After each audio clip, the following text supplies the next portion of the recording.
네, 이중석 헌법재판소장 등 헌법재판관 3명이 6년 임기를 마치고 퇴임했습니다. 다만 이들의 빈자리는 아직 채워지지 않아 헌재는 당분간 6인 체제 운영이 불가피해졌는데요. 재판관들의 퇴임식에서도 사법의 정치화와 사건 처리 지연에 대한 우려가 나왔습니다. 진기훈 기자입니다. 이 소장은 퇴임사에서 헌재의 위기를 강조했습니다. 특히 정치적 분쟁이 사법부에 많이 제기되고 있다며 사법의 정치화에 대한 우려를 표했습니다. 사법의 정치화 현상은 결국 헌법재판소 결정에 대한 불신을 초래하여 헌법재판소의 권위가 추락할 것이며, 이는 법치주의와 삼권 분립을 기반으로 하는 민주주의 질서를 해칠 것이니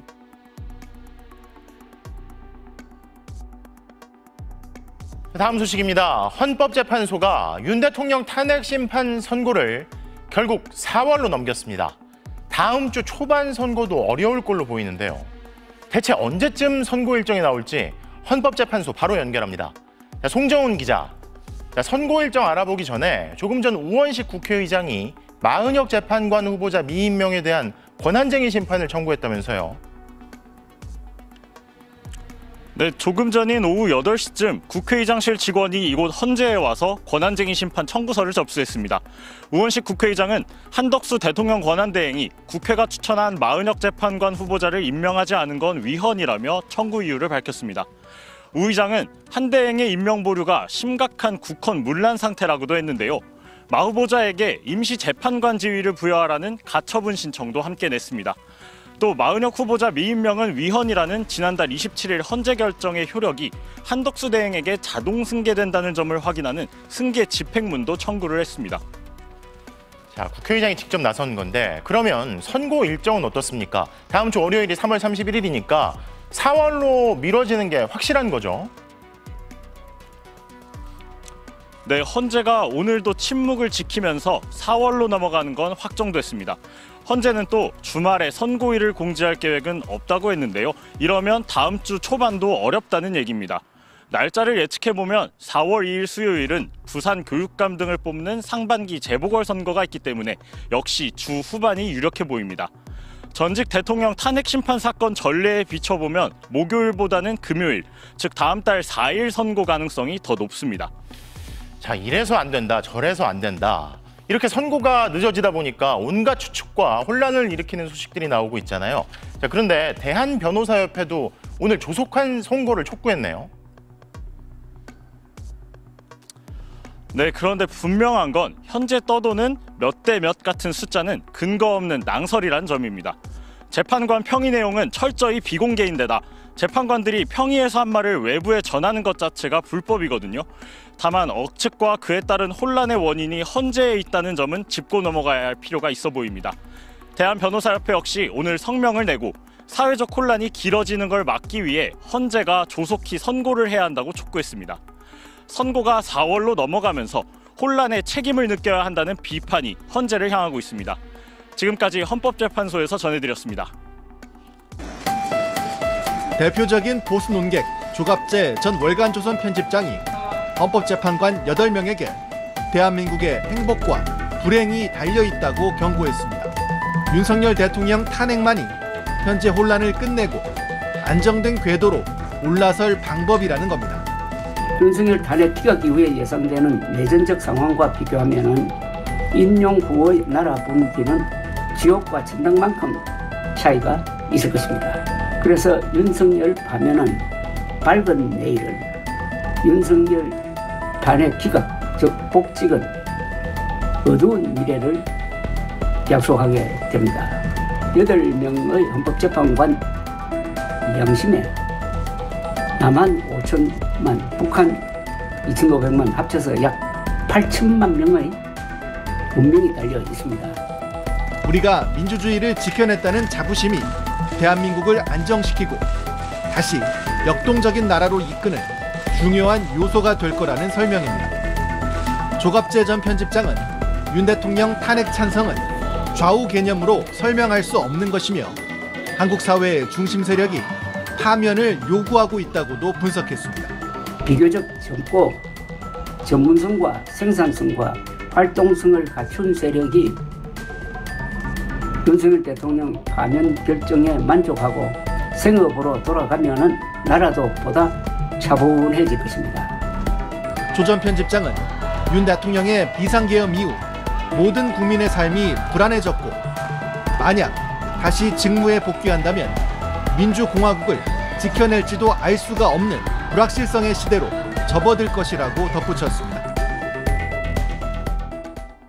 윤 대통령 사건 변론이 종결된 게 이제 2월 25일이니까 한 달이 넘었습니다. 제가 여러 차례 물어봤습니다만 이렇게 늦어지는 이유가 대체 뭡니까? 네, 사실 재판관들 평의 과정에서 어떤 이야기가 오가고 있는지 정확히 알 수는 없습니다. 다만 선고가 예상보다 많이 늦어지면서 헌재가 선고를 안 하는 것이 아니라 못하고 있는 상황이라는 추정도 하나의 가능성으로서 제기되고 있습니다.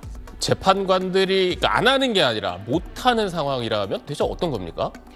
네, 일단 선고가 계속 지연되고 있는 상황에 비춰볼 때 지금 시점에 재판관들 사이에 이견이 있을 가능성은 높습니다. 하지만 전원 일치 결정 의무는 없기 때문에 사실 이견이 있으면 있는 대로 헌재는 결정을 선고할 수 있습니다. 그런데도 선고가 이렇게까지 늦어지는 건 8인 재판관 체제에서 탄핵 심판 결정을 선고하기가 사실상 어려운 유일한 경우인 5대3 교착 상태, 즉 인용 5명 대 기각 또는 각하 3명으로 의견이 갈라져 있는 상황 때문일 가능성이 있습니다. 지금 방금 이야기한 것처럼 5대3으로 의견이 갈린 게 교탁 상태라는 건데 왜 그런 거 지금 설명을 더 자세히 해주시죠. 네, 말 그대로 재판관 8명 체제에서 5대3인 경우에는 탄핵 심판 종국 결정을 선고하기가 사실상 어렵기 때문입니다. 법률적으로만 따지면 인용 5명 대 기각 또는 각하 3명이면 기각 결정을 선고할 수 있습니다. 인용 의견이 탄핵 정족수인 6명에 미치지 못하기 때문입니다. 하지만 8명 체제에서 5대3 기각 결정을 선고할 경우 9번째 재판관이 임명되었다면 결과가 뒤바뀌었을 수 있다는 실질적 정당성 문제가 제기될 수밖에 없습니다. 원래 임명됐어야 할 9번째 재판관이 인용 의견을 냈다면 6대3이 되어 파면이 선고됐을 것이고 반대로 9번째 재판관이 기각 또는 각하 의견을 냈다면 5대4로 기각됐을 상황이기 때문입니다. 헌재도 이런 문제를 의식해 지금까지 8명 재판관 체제의 탄핵 심판 등에서 5대3 결정을 선고한 적은 한 번도 없는 것으로 알려졌습니다. 더구나 지금은 국회가 지명한 40여 재판관 후보자를 대통령 권한대행이 임명하지 않는 것이 위헌이라고 헌재가 2차례나 지적한 상황이라 5대3으로 의견이 갈려있다면 9번째 재판관 의견 없이 선고하기는 더욱 어려울 겁니다.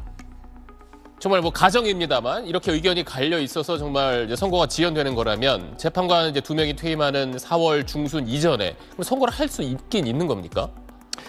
네, 재판관 2명이 퇴임하는 4월 18일까지는 어떻게든 선고하기 위해서 헌재는 노력할 수밖에 없을 겁니다. 결정 선고 없이 2명이 퇴임하면 재판관 총원이 6명이 돼 심리 자체가 불가능해지기 때문입니다. 후임 재판관 임명 등을 놓고도 극심한 혼란이 예상됩니다. 그럼에도 지금 5대3으로 의견이 갈려있는 상태라면 앞서 말씀드린 것처럼 곧바로 선고하기도 어렵습니다. 따라서 4월 18일까지 어떻게든 이견을 더 좁힌 후 선고하기 위해 노력할 걸로 보이는데 선고가 지연되고 있는 것도 이견 해소를 위한 시도 때문으로 추정해 볼 수 있겠습니다.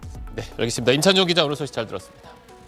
앞서 김선택 교수께서 모순되고 정제되지 않은 내용들이 들어가 있다라고 했는데 구체적으로 어떤 내용입니까? 저는 하여튼 이번 한 총리 탄핵 기각 결정으로서 주목할 부분은요. 특히 윤 대통령 탄핵 사건과 이런 거 안에서 주목할 부분은 지금 각하 두 분이 쓰신 내용도 잘 들여다보면 잘 설득하기 어려운 부분들도 있습니다.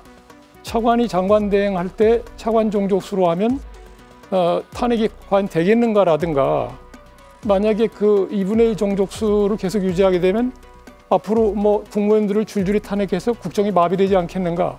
근데 그런 설신을 할 필요도 없는 거고요. 굉장히 무리하게 설시했다는 생각이 들고 그다음에 김복형 재판관의 기각 의견을 보면 기간 문제가 있는데 헌재 재판관을 임명하는 데 필요한 기간을 재판관의 자격 요건하고 재판관에 대한 국회 의결 절차를 문제 삼았는데 사실 그건 거의 검토할 필요도 없는 겁니다. 재판관의 자격 요건은 헌법재판소법이 명시돼 있기 때문에 국회에서도 그 재판관 선출할 때 미리 사전에 다 확인하는 거기 때문에 별 실익이 없는 거고, 사실 또 국회 내부 의결 절차는 국회의 자율권에 속하는 사항이에요. 행정부가 관여할 문제가 아니고, 그러니까 아주 중대하고 명백한 하자가 누가 봐도 알 수 있을 정도가 아닌 한 그 의결 절차를 뭐 확인하고 신중하게 검토하고 한다는 것 자체가 넌센스입니다. 그런데 하루 이상의 시간 이상 더 필요했기 때문에 이게 기각한다. 그리고 그렇기 때문에 위헌위법하지도 않다 이렇게 얘기를 했는데 저는 좀 놀랐습니다. 그런 식으로 쓸 수는 없어요. 왜냐하면 그때 이미 한덕수 총리께서 그 탄핵 들어가기 전에 이미 여야 합의가 없으면 임명할 생각이 없다고 했고요. 예. 탄핵 소추가 의결된 이후에조차도 또 그 여야 합의를 말씀하시고 그 임명을 할 수 없다는 식으로 얘기했어요. 그러니까 전혀 이런 위헌적 행위를 해소할 아무런 의지도 보여주지 않았음에도 불구하고 갑자기 그 자격 요건인이 뭐 국회 의결 절차를 들면서 그 상당한 기간이 경과되지 않았으니까 위헌성, 위법성도 없다. 이렇게 쓴 거는 저를 놀라게 했습니다. 이게 무슨 뜻이냐? 지금 이 세 분이 형식이나 절차의 흠결을 찾느라고 애를 쓰고 있는 거로 보여요. 이거는 윤 대통령 탄핵 사건은 매우 좋지 않은 신호라는 생각이 듭니다. 예. 그래서 제가 지금 저는 사실은 대통령이 탄핵하면 돼야 한다고 생각하는 사람이기 때문에 그런데 그래서 이 세 분이 어찌됐든 반대 입장을 견지하고 있는 것이 아닌가 하는 강한 의심이 듭니다. 지금 말씀하신 재판관은 김복형 재판관. 그렇습니다. 예. 기각 의견 1명, 5명 중에 1명이죠. 위법 위헌하지 않다라는 그 자체도 의견 하나. 부인한 경우죠. 예. 예, 그리고 각하 2명, 정영식, 조한창. 예. 김복형, 정영식, 조한창 재판관은 형식 절차를 애써서 문제 제기하기 위해서 찾는 중이다라는 표현까지 쓰셨어요. 저는 그렇게 생각을 했습니다. 한마디만 좀 보태도 되겠습니까? 그 네 분의 기각 의견도 문제가 많아요. 왜 그러냐면 보통 그동안의 탄핵 사건을 심사할 때 보면 되게 그 위법 행위 자체의 그 위법성 그걸 먼저 검토하고요. 그다음에 그 위법 행위가 중대하냐 안 하냐를 따지기 위해서 법익을 형량한 다음에 중대하다 안 하다를 판단해서 바로 결론을 냈습니다. 근데 이번에는 어떻게 했냐면 그 행위가 그러니까 헌재 재판관 미명 행위 위법하다를 먼저 쓰고 그다음에는 이 위법 행위가 가볍다고 볼 것은 아니다. 그러니까 사실상 중대하다고 해놓고 바로 이어서 그럼에도 불구하고 그 위법 행위의 중대성과 탄핵 선고 효과 사이를 법익 형량한다 이렇게 나왔어요. 그래서 저는 왜 이게 3단계가 됐을까? 그다음에 또 형량을 한다고 해놓고서는 그 위법 행위의 중대성과 나란히 놓아야 될 반대 논거를 이상한 걸 들고 있습니다. 예컨대 헌법재판소를 무력화할 의사가 있느니 없느니. 근데 그건 논할 실익도 하나도 없는 게 당시에 이미 헌재 재판관은 6명밖에 없었기 때문에 이미 무력화됐어요. 예. 그러니까 별도로 무력화할 의사가 필요도 없는 겁니다. 그러면 두 번째는 당시에 대통령 권한대행의 직위나 권한에 대한 논쟁이 있었다는데 그것도 말이 안 되는 게 이미 그 당시에 한덕수 총리께서 본인은 헌법재판소 재판관 임명을 하지 않겠다고 얘기했어요. 그러니까 그 임명 권한이 자기에게 있다는 걸 확신하고 하는 얘기 아닙니까? 그러니까 그건 뭐 권한의 논쟁은 말할 필요도 없는 거고요. 그 마지막 세 번째 건 더 이상합니다. 그 한덕수 대행이 그 탄핵단 이후에 최상목 대행이 두 분의 재판관을 이미 임명했기 때문에 한덕수 대행이 일으킨 그 손상시킨 헌정 질서가 일부 회복됐다는 거예요. 그건 한덕수 대행과 아무 상관도 없는 데다가 오히려 한 대행이 헌정 질서를 침해했다는 걸 쓴 건데 그게 어떻게 법익 형량에 이쪽에 한덕수 총리한테 유리한 그 근거가 됩니까? 그래서 제가 굉장히 이상한 결정문을 쓰셨다. 그렇게 쓴 걸 보고 뭘 느꼈냐면 아니 이렇게 쓰려면 그냥 인용으로 썼어야 되는데 갑자기 또 기각의 끝에 가서는 예. 저는 저희가 이런 결정문을 그동안 본 적이 없고요.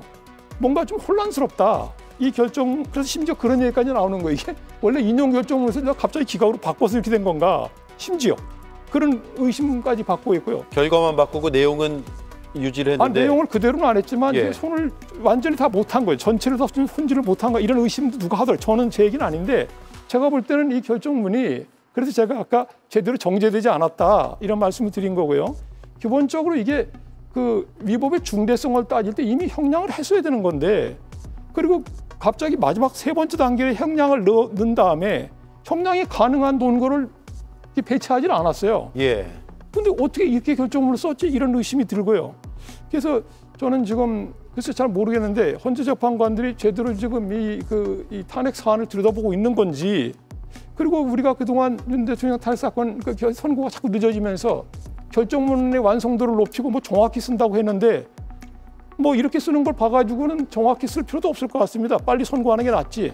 예, 문영배, 이미선, 정정미, 김영두 재판관이 쓴 부분도 역시나 앞뒤가 잘 맞지는 않다. 그렇습니다. 문제가 많다고 생각합니다. 예. 그러면 전체적으로 다 정제되지 않은 듯한 느낌을 강하게 받았다 이 말씀이네요. 그렇습니다. 예.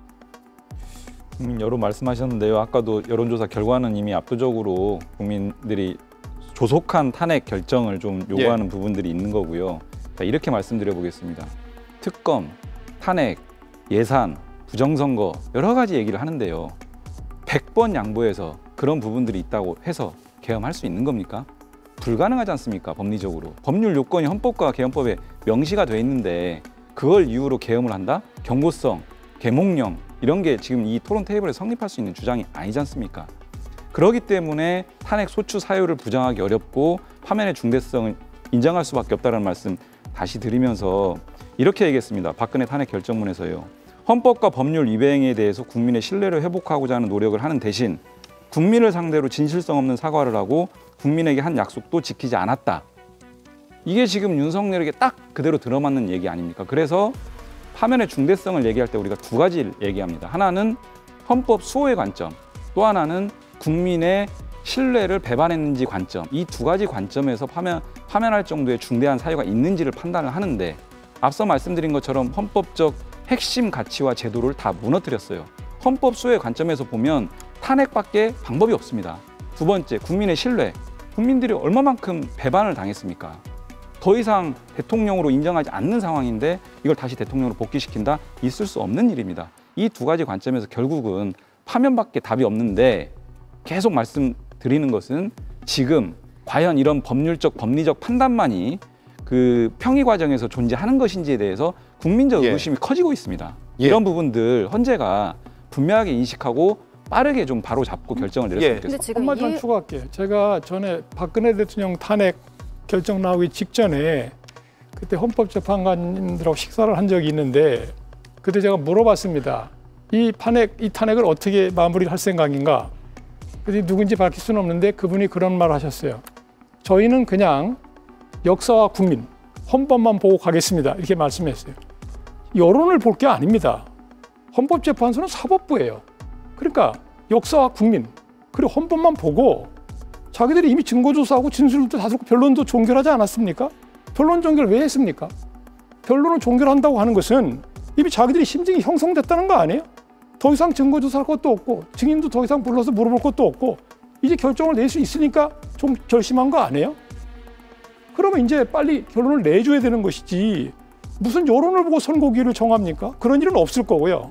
그렇다면 그 안에서 지금 평결에 이를 수 없는 내부적인 사정이 있다는 얘기인데 저는 그렇다면 8명밖에 안 되는 불완전한 그런 구성으로 끝을 내는 것보다는 9명으로 헌법재판소는 원래 9명으로 구성된 기관이니까 마지판관 임명해서 그 마지판관이 기각편에 서면 기각해버리고 마지판관이 포함해서 인용되면 인용하든지 해서 국민에게 빨리 결과를 보여주셔야지 이렇게 계속 아주 어둠컴컴한 밤을 지금 국민들이 걷고 있는 겁니다. 더듬더듬하면서 이런 상태를 방치하는 것은 헌법 수호를 하도록 국민이 위임한 그 정신을 부응하지 못하는 거다. 헌법재판소는 군사 독재 시절 유명무실했던 헌법재판 제도를 시민들의 힘으로 살려낸 1987년 민주항쟁의 성과물입니다. 하지만 헌재가 민주주의의 심각한 위기 국면에서도 계속 침묵하자 헌법재판소가 스스로의 존재 이유를 부정하고 있다는 비판이 나옵니다.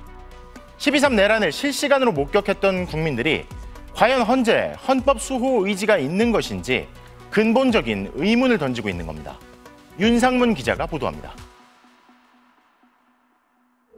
윤석열 대통령 탄핵 심판 사건의 변론이 종결된 지 한 달째입니다.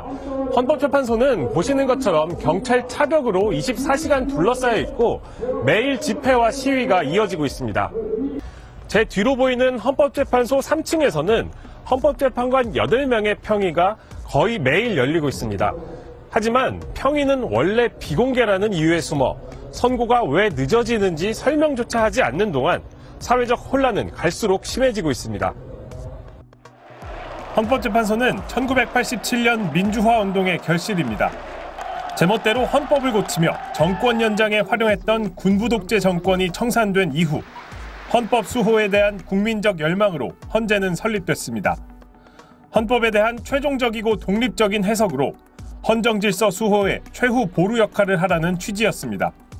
헌재는 1988년 설립 이후 지금까지 37년 동안 5만 건 넘는 사건을 처리하면서 스스로 입지를 넓혀왔습니다. 5.18 특별법 합헌 결정으로 왜곡된 현대사를 바로잡을 수 있는 법적 토대를 마련했고 낙태죄 헌법 불합치, 긴급조치 위헌 결론 등을 통해 국민 기본권 신장에도 앞장섰습니다. 12.3 비상계엄 사태로 헌법은 다시 위기에 처했습니다.